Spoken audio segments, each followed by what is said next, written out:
जब हम उस यात्रा पे थे, बहुत सारे लोग हमारे पास आए, कहते हैं देखिए आप कन्याकुमारी से कश्मीर तो चल लिए, मगर बाकी स्टेट्स का क्या होगा? बंगाल, झारखंड, छत्तीसगढ़, नॉर्थ ईस्ट के जो प्रदेश हैं, गुजरात, इनका क्या होगा? तो आपको दूसरी यात्रा करनी चाहिए। तो इसलिए हमने मणिपुर से महाराष्ट्र दूसरी यात्रा शुरू की। इसमें हमने न्याय शब्द जोड़ दिया। अब न्याय क्यों जोड़ा? क्योंकि इस देश में जो नफरत फैल रही है उसका कारण अन्याय है। किस प्रकार का अन्याय? आर्थिक अन्याय, सामाजिक अन्याय, किसानों के खिलाफ अन्याय, युवाओं के खिलाफ अन्याय। देश में 40 साल से सबसे ज्यादा बेरोजगारी आज है। भैया इस बाजे को ऑफ करिए। 40 साल से सबसे ज्यादा बेरोजगारी आज है।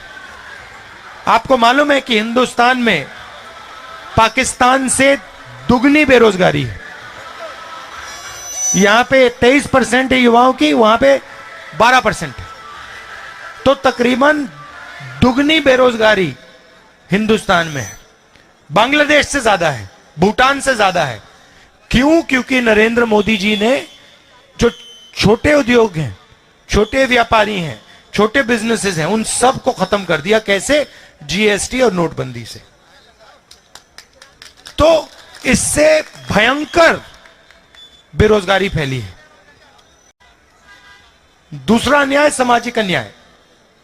इस देश में पिछड़े लोग कितने हैं? 50%। आदिवासी कितने हैं? 8%। दलित कितने हैं? 15%। कितना होता है? 73 होता है। अब आप देखो, मीडिया की बड़ी बड़ी कंपनी की लिस्ट निकालो, मालिकों की लिस्ट निकालो, 73% में से आपको वहां एक आदमी नहीं मिलेगा। मालिकों की लिस्ट में आपको एक कुशवाहा नहीं मिलेगा, एक माझी नहीं मिलेगा, एक यादव नहीं मिलेगा, एक दलित नहीं मिलेगा, एक आदिवासी नहीं मिलेगा। मीडिया के मालिकों की लिस्ट निकालो, 73% में से आपको एक आदमी वहां नहीं मिलेगा। 650 हाईकोर्ट के जज हैं हिंदुस्तान में। 73% आबादी के पास 100 हैं। ठीक है? हिंदुस्तान को 90 सबसे बड़े ब्यूरोक्रेट चलाते हैं, आईएएस अफसर। वो पूरे बजट को बांटते हैं। 73% आबादी के 3 ओबीसी, 3 दलित और 1 आदिवासी। और अगर आप बजट को देखें तो 6% बजट ये लोग देखते हैं। 73% जनता के अफसर 6% बजट को देखती है, 100 रुपए में से 6 रुपए। और फिर नरेंद्र मोदी जी कहते हैं मैं ओबीसी के लिए काम कर रहा हूं, मैं गरीबों के लिए काम कर रहा हूं। हमने जाति जनगणना की बात उठाई। हमने सिर्फ यह कहा, देखिए जैसे किसी को चोट लगती है, आपको कभी चोट लगी है, अस्पताल गए आप, पहला काम डॉक्टर ने क्या कहा? एक्सरे कराओ। कहा ना कि भैया हाथ टूटा है, लगता है हाथ टूटा है, एक्सरे कराओ। तो हमने कहा कि भैया हिंदुस्तान का एक्सरे करा देते हैं, जाति जनगणना करा देते हैं, पता लग जाएगा पिछड़े कितने, दलित कितने, आदिवासी कितने, गरीब कितने, कितना धन कितने किसके हाथों में है।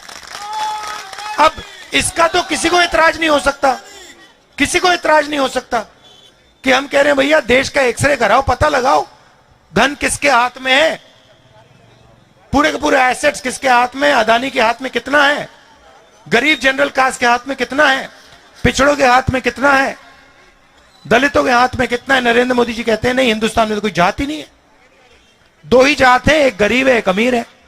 अच्छा, अगर 2 ही जात है तो फिर आप ओबीसी कैसे हो गए?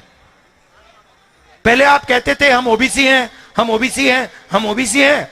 अब हमने एक्सरे की बात की, जाति जनगणना की बात की, आप कहते हो भैया इस देश में तो ओबीसी है ही नहीं, पिछड़े है ही नहीं, सिर्फ 2 जात है।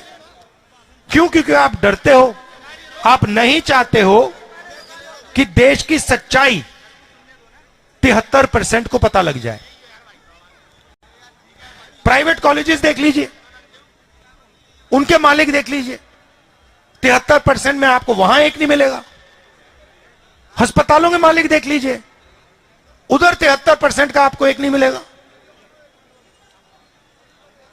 तो कहा जाता है कि आपको भागीदारी दी जा रही है। नरेगा की लिस्ट निकालो भैया, डिस्टर्ब मत करो। नरेगा की लिस्ट निकालो आप, ठीक है, मजदूरों की लिस्ट निकालो, उसमें आपको 73% दिख जाएंगे। ये जो सड़क बनाते हैं इनकी लिस्ट निकालो, इनकी लिस्ट में आपको सब दिख जाएंगे। यहां आपको पिछड़े दिख जाएंगे, दलित दिख जाएंगे, आदिवासी दिख जाएंगे। तो मैं सिर्फ यह कह रहा हूं कि अगर मजदूरों की लिस्ट में 73% दिख सकते हैं तो बड़े बड़े उद्योगपतियों की लिस्ट में क्यों नहीं दिख सकते? स्कूल कॉलेज की लिस्ट के मालिक में क्यों नहीं दिख सकते? इन्होंने क्या गलती की है? इनमें क्या कमी है? और ये 73% है। इनको आपने कहा, पहले क्या होता था? पहले इनके लिए रास्ता बनता था। कैसे बनता था? पब्लिक सेक्टर हुआ करता था। आपको याद होगा BHEL, HEL ये सब कंपनियां थी, सरकारी नौकरियां लगती थी, इसमें इन लोगों का रास्ता बन जाता था। अब क्या कर रहे हैं? पूरा का पूरा प्राइवेटाइज कर रहे हैं। HL के जो कॉन्ट्रैक्ट है वो अदानी जी को दे रहे हैं। पहले युवा ट्रेनिंग करते थे, सुबह उठते थे, सेना में जाते थे, पेंशन मिलती थी, गांव में इज्जत मिलती थी, कैंटीन मिलती थी, शहीद हो जाता था, शहीद का दर्जा मिलता था, रिस्पेक्ट मिलती थी, आदर मिलता था। सब लोग कहते थे देखिए ये जवान था, ये शहीद हुआ, इसने अपने देश के लिए अपनी जान दी। अब अग्निवीरों को शहीद का दर्जा नहीं दे रहे, कैंटीन नहीं दे रहे, पेंशन नहीं दे रहे। तो दो लड़कों को एक साथ खड़ा कर रहे हैं। एक को ट्रेनिंग मिलेगी, पूरी ट्रेनिंग मिलेगी, 4 में से एक को पूरी ट्रेनिंग मिलेगी और 3 को सही ट्रेनिंग भी नहीं मिलेगी, 6 महीने की ट्रेनिंग मिलेगी। अगर वो शहीद हो गया, अग्निवीर शहीद हो गया, उससे कहेंगे भैया, उसके परिवार से कहेंगे देखिए ये तो शहीद ही नहीं है, वो है शहीद, वो जो अग्निवीर नहीं है वो है शहीद। ये अग्निवीर तो शहीद ही नहीं हुआ, इसको ना हम कैंटीन देंगे ना इसको पेंशन देंगे। तो ये सारे के सारे रास्ते एक के बाद एक 73% के लिए बंद किए जा रहे हैं। तो यही मैं आपके सामने रखना चाह रहा हूं। मेरे मुताबिक यह अन्याय है आपके खिलाफ, इसलिए मैं आपके सामने ये बात रख रहा हूं। मेरा सिर्फ ये कहना है कि अगर आप लोग मजदूरों की लिस्ट में हो सकते हो,